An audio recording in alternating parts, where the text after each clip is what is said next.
Welcome back to 7 News. As the world watches Queen Elizabeth's funeral events unfold, it's evident that the process is elaborate and complex.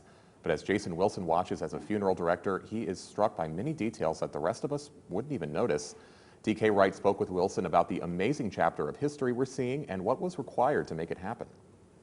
Wilson Funeral Home has handled the final arrangements for professional athletes, congressmen, even an astronaut.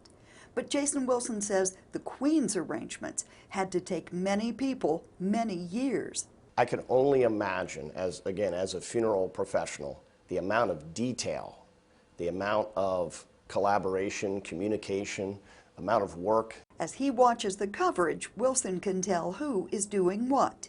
I can identify where the funeral directors are in the procession because you can see them and you can see what they're doing. He says every aspect has to be planned.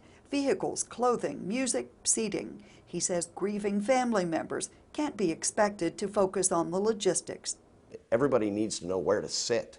So you could see that there was a funeral director or an attendant of some form who knew exactly where all the chairs were because, frankly, King Charles didn't know where to sit.